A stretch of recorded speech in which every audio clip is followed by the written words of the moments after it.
ಭಗವಂತನ ಜ್ಞಾನದ ಅರಿವಿಕೆ ನಮಗೆಲ್ಲರಿಗೂ ಕೂಡ ಆಗಬೇಕಾಗಿದೆ.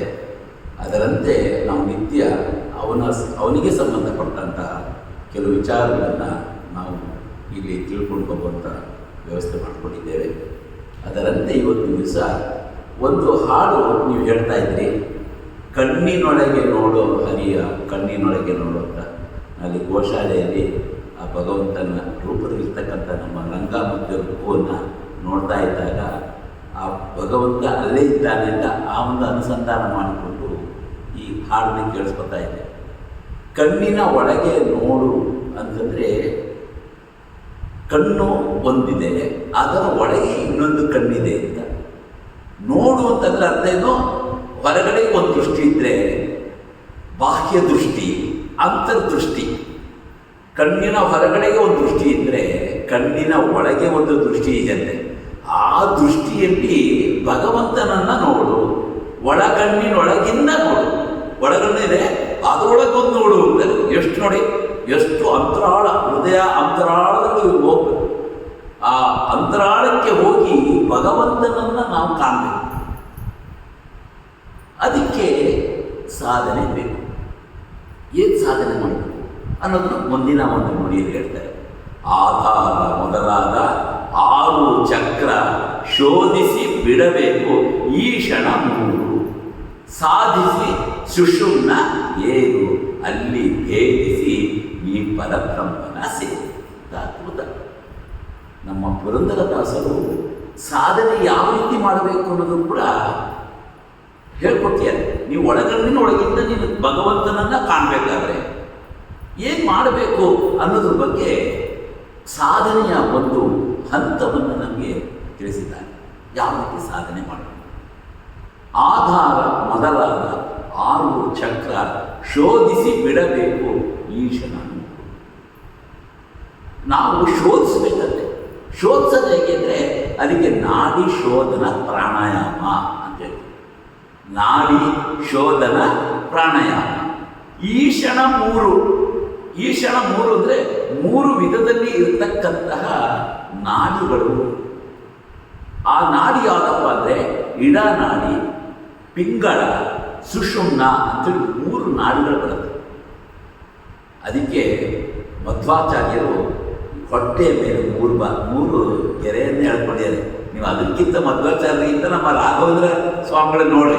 ರಾಘವೇಂದ್ರ ಸ್ವಾಮಿಗಳ ಹೊಟ್ಟೆಯ ಮೇಲೆ 3 ಗೆರೆ ಹೇಳಿದೆ ನೋಡಿದಿರಲ್ಲ. ಆ ಬಟ್ಟೆ 3 ಇದೆ. ಅಲ್ಲಿ ಅರ್ಥ ಇದ್ದರೆ 3 ನಾಡಿಗಳಿದೆ ಅಂತ. ಆ ನಾಡಿಗಳ ಶೋಧನ ಯಾವುದ್ರ ಮೂಲಕ ಆಗಬೇಕು? ನಾವು ಹಚ್ಚಿಕೊಳ್ಳುವ ನಾಮದ ಮೂಲಕ ಆಗಬೇಕು ಅಂತ ಹೇಳ್ತಾರೆ. ಆ ರೀತಿಯಾಗಿ 3 ನಾಡಿ ಶೋಧನವನ್ನು ಮಾಡಬೇಕು. ನಾಡಿ ಶೋಧನ ಅಂದರೆ ಇಡ, ಪಿಂಗಳ ಮತ್ತು ಸುಷುಮ್ನ. ಇಡ ಎಲ್ಲಿದೆ ಅಂದರೆ ನಮ್ಮ ಎಡಭಾಗದ ಇಡೀ ನಮ್ಮ ದೇಹವನ್ನು 2 ಭಾಗವಾಗಿ ಮಾಡಿಕೊಂಡರೆ 36,000 ನಾಡಿಗಳು ಎಡಭಾಗದಲ್ಲಿ, 36,000 ನಾಡಿಗಳು ಬಲಭಾಗದಲ್ಲಿದೆ. ಒಟ್ಟು 72,000 ನಾಡಿಗಳಿದೆ. ಆ ನಾಡಿಗಳನ್ನು ಶೋಧನೆ ಮಾಡಬೇಕು. ಹೇಗೆ ಶೋಧನೆ ಮಾಡಬೇಕು? ಸರಳ ಪ್ರಾಣಾಯಾಮ ಮಾಡಲಿ ಅಂತ. ಸರಳ ಪ್ರಾಣಾಯಾಮ ಏನು?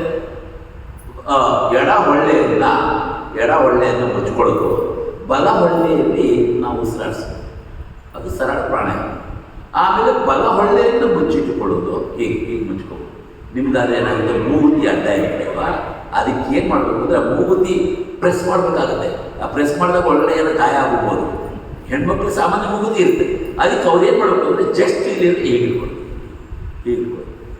ಇಟ್ಕೊಂಡ್ರೆ ಏನಾಗುತ್ತೆ ಅಂದರೆ ಸಂಪೂರ್ಣವಾಗಿ ಏರ್ ಬ್ಲಾಕ್ ಆಗುತ್ತೆ. ಅದೆಲ್ಲ ಏನಾಗುತ್ತೆ, ಎಡ ಹೊಳ್ಳೆ ಓಪನ್ ಆಗಿರುತ್ತೆ. ಎಡ ಹೊಳ್ಳೆಯಿಂದ ನಾವು ನಾಡಿ ಶೋಧನವನ್ನು ಮಾಡ್ತೀವಿ. ಅದೇನಾಗುತ್ತೆ, ಬಲ ಹೊಳ್ಳೆಯಿಂದ ಉಸಿರಾಡಿಸಿದ್ರೆ ನೋಡಿ, ಹೀಗೆ ಹೆಬ್ಬೆರಳಲ್ಲಿ ಬಲ ಹೆಬ್ಬೆರಳಲ್ಲಿ ಹೀಗೆ ಮುಷ್ಟಿ ಇಟ್ಕೊಳ್ಳೋದು, ಹೀಗೆ ಕೊಡಿ ಆಯಿತಾ. ಎಡ ಹೊಳ್ಳೆಯಿಂದ ನೀವು ಉಸಿರಾಡಿಸಿದ್ರೆ ಬಲ ಭಾಗದ ಎಲ್ಲ ನಾಡಿಗಳು ಶೋಧನೆ ಆಗುತ್ತಂತೆ. 36,000 ಶೋಧನೆ ಆಗುತ್ತೆ. ಹಾಗೆ ಬಲಭಾಗದ ಹೊಳ್ಳೆಯನ್ನು ಮುಚ್ಚಿಟ್ಕೊಂಡ್ರೆ ಆ ಎಡಭಾಗದಲ್ಲಿ ಉಸಿರಾಡ್ತಾರೋ ಬಲಭಾಗದ್ದು ನಾಡಿ ಶೋಧನೆ ಆಗುತ್ತೆ.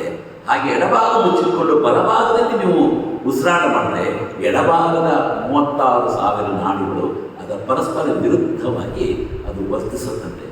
ಈ ರೀತಿಯಾಗಿ ಉಸಿರಾಡುವುದರ ಮೂಲಕ, ಉಸಿರನ್ನು ಗಮನಿಸುವುದರ ಮೂಲಕ ನಾವು ಶೋಧನೆ ಮಾಡಬೇಕು. ಕಣ್ಣು ಮುಚ್ಕೋಬೇಕು, ಮುಚ್ಚಿಟ್ಟುಕೊಂಡು ನಾವು ನಾಡಿ ಶೋಧನವನ್ನು ಮಾಡಬೇಕು. ಈ ನಾಡಿ ಶೋಧನ ಮಾಡೋದ್ರ ಬಗ್ಗೆ ನಿಮಗೆಲ್ಲ ಹೇಳಿದೆ. ಆದ್ದರಿಂದ ಈ ಮುಂದೆ ಸಮಯ ಬಂದಾಗ ನಾಡಿ ಶೋಧನದಿಂದ ಆಗುವ ಪರಿಣಾಮ ಏನು, ಅದಕ್ಕೂ ಮತ್ತು ಆಧಾರ ಮೊದಲಾದ 6 ಚಕ್ರ ಇದಕ್ಕೂ ಏನು ಸಂಬಂಧ ಇರೋದನ್ನು ಮುಂದಿನ ಶೀರ್ಷಿಕೆಯಲ್ಲಿ ಹೇಳ್ತೀವಿ. ಸೊ ಈ ಪ್ರಾಣಾಯಾಮವನ್ನು ನಿತ್ಯ ನಾವು ಇದನ್ನು ಅನುಸರಿಸೋಣ. ಮುಂದಿನ ಭಾಗದಲ್ಲಿ ಕೆಲವು ವಿಚಾರವನ್ನು ಹೇಳ್ತಾ ಹರೇ ಶ್ರೀನಿವಾಸ ಗುರೋ ರಾಘವೇಂದ್ರ ಹರೇ ಪಾಠ.